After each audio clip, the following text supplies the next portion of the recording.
The first one I got here is going to the gym, and my top half is a lobster. Huh. Your whole top half Is a lobster. Not really a body part. That's just half your body. That one's tricky. So you have one immediate problem.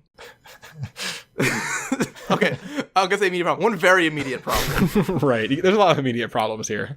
Lobsters have gills. Ooh, yeah. So I was like, well, you're just dead. And then I almost brushed it off. But then, I was like, let me check. Because you do see lobsters, like, out in, like, stores sometimes. And they're still kind of, like, moving around. Yeah. So it turns out lobsters can survive a couple days in the air. Their gills can extract the oxygen from the air as long as the gills stay moist. Okay. Also, you said top half. Where's the cutoff? Because you might The still waist, have lungs. obviously. No, the waist. Yeah, it's definitely is the waist. the cutoff. Okay. Man, you look weird. Yeah, so if you can keep, like, some moist towels, like, around you or something, you can be okay, because if your gills dry out, then they collapse and you die. But that's something you're going to try to avoid. It's going to be kind of tough getting to the gym, because you might not be super, like, smart enough to get there. You have a lobster brain now? You have a lobster brain. Well, actually, there's a debate whether lobsters even have brains. Like, it's actually up for debate. So some people classify it as a bunch of neurons, and some people call it, like, a tiny brain. It is closer to insect-level intelligence than, like, animal-level intelligence. Got it. Okay. To put it in numbers, a lobster has 100,000 neurons in their brain, quote-unquote. And a human has 100 billion in their brain. So I think what's going to actually happen is if the brain is a problem, you're not going to be smart enough to make it out of whatever room you happen to be in at noon, and you're going to dry out, collapse, and die at your office desk or something. Could a human-sized lobster claw open a door? It could definitely crush a doorknob if that opens doors. I don't know if that counts or not. So, how strong is your grip going to be? Which is not unhelpful at the gym. Like, you're going to be able to grab stuff, so you can, like, do some exercises once you get there. Mm-hmm. So the grip strength for the average human hand is 300 newtons of force. So that's what you can squeeze. Compare that to, I use the coconut crab as the biggest lobster relative. Those things are fucking huge if you haven't seen those. They're like... Yeah, they're terrifying. The size of garbage pails. They're humongous. Yeah. They are called coconut crabs because they break open coconuts. And their crab claws can press with a force of 3,000 newtons, which is 10 times that of a human. And so that coconut crab weighs like 10 pounds. And as the crab gets bigger, the claw strength increases.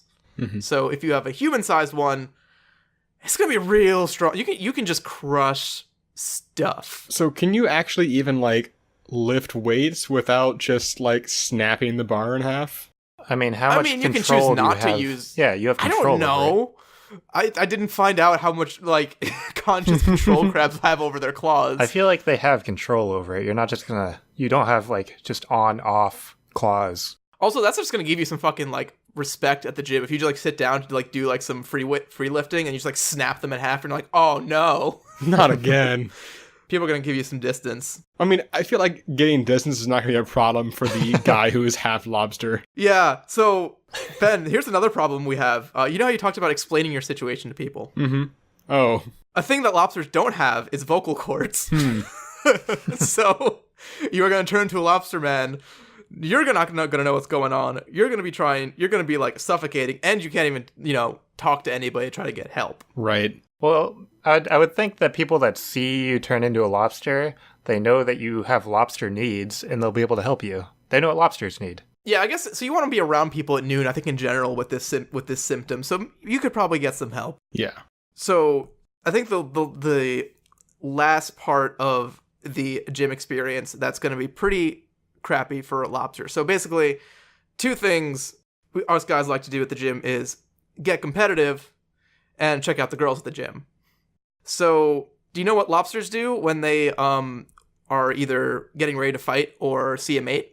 I don't. I do not. They activate the urinary release nozzles underneath the eyes, so they shoot piss out of their face. What? Oh, no. They pee out of their face. So they pee out of their face. Well, There was literally an article. It was like lobsters peed from their faces and ate other facts of your favorite crustacean. I'm like, Okay. I'm like, well, this is going into my answer. Yep. Has to. So you're not gonna make many friends at the gym. You're probably not gonna have a good time there. On the bright side, if you go to the steam room, it's going to be delicious. And I think the real big problem on this cake at the gym is even if you manage to go to the gym and do a workout, you're not gonna get any of those sweet gains because lobsters don't feel pain, and no pain, no gain. See, I was going to say, actually, on the contrary, although I like your wordplay, I appreciate it. I know lobsters, I believe, they can just sort of grow infinitely, right? Like, theoretically, they're just basically limited by, like, their environment. Yep. So, technically, you have infinite potential gains. Infinite gains. Infinite gains. Well, until the next day at noon when you turn into something else. Well, yeah, but just ignore that part. Which, to segue, in my case, was a giraffe head. And the thing I have to do today is mail a letter. Okay, just for my own, like, picturing this benefit. So, when you say giraffe head, how... Of course I took it from the neck up. Okay, that was my question. That Thank would you. defeat the purpose of the giraffe head. Well, it would be kind of Yeah. hilarious if it was just a giraffe head on a human neck as well, but I think it's more entertaining overall with a giraffe neck, so thank you. Continue. Yeah. So to scale, your neck is about 3 feet long. Okay. So the giraffe's neck is about the same length as their legs, and all my rough proportioning out, you have a pretty tall neck. Because of this, you're going to have your big problem is actually going to be blood flow. Oh. Interesting. Oh, yeah. So giraffes have adapted to have a humongous heart. Their heart is up to 2 feet long, and giraffes actually have double the blood pressure of basically every other mammal. Because they gotta shoot blood all the way up that neck to their brain, so... Exactly. So yeah, they actually have to do it to get up to that neck, and they, in addition, have special veins on the way down to slow the blood back down as it reaches the rest of the body. That's pretty cool. Actually, another cool note with this is that on the other side, the legs, where there's like a lot of blood pressure, the veins and arteries are actually very close to the center of the leg and away from the skin, which is like more than typical animals. Mm-hmm. So that if they get a leg cut, they don't just like bleed out immediately. That makes sense. Yeah. You as a person don't have really any of these adaptations to get blood to your head.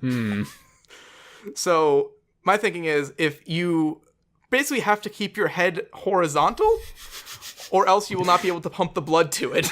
Right. You will just pass out.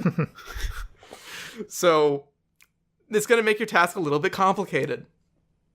Step 1, you're going to have to write the letter. If you are writing, say, a handwritten letter, you have, your piece of paper in front of you, and then you have your head, which is just straight out horizontal, which is a good 2 feet away from your table. So you cannot see what you're writing if you're doing a handwritten note. So I think my solution is you get a wireless keyboard, you scoot your seat all the way back so that you're like 3 feet away from your computer, but your head is inches from the screen as you type your letter. You just move your screen up. That's a simpler solution. Well, no, because so I think you have to basically be leaning forwards so your head is horizontal still. Yeah, you can't put your screen high because if you put your head up, you're going to pass out. And so you really just got to stay horizontal because it's very far 3 feet for your blood to go. Even horizontal, it's like a very good distance to get to. Yeah. Oh, man.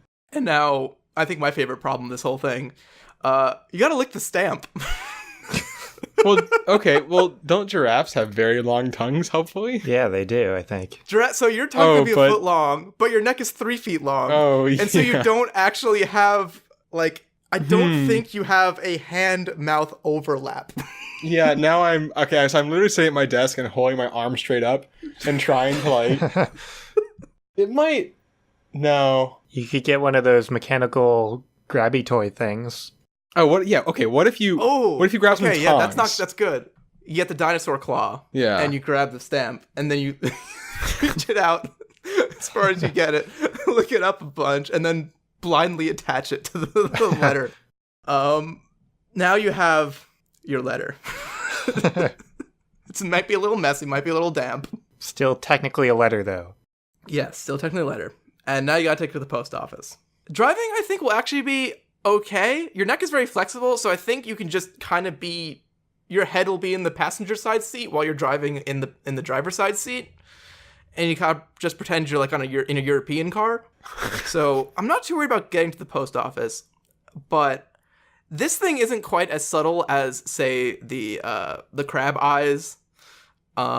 So I think you can't just like walk into a post office with a giraffe head and not get like arrested or animal control called on you. I don't know. Why, are they gonna think you're an animal, or are they gonna...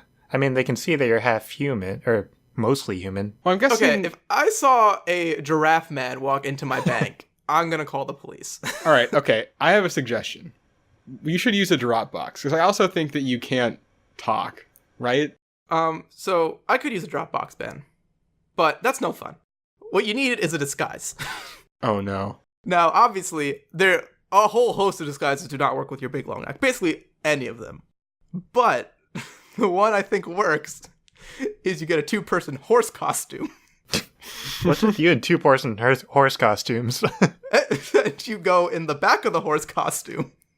And your head goes forward to the head and supports the rest of the costume. So there's nobody in the front. And then basically you talk to the teller with the front head of the horse. And then you're like, oh, my butt guy's got the money in the letter. And then you kind of awkwardly turn around and go backwards and hand them the letter that way. Oh my god. It works, I guess. So yeah, it's going to be awkward, but it's going to be, I think, the best you're going to do. You got it done. That's all that matters.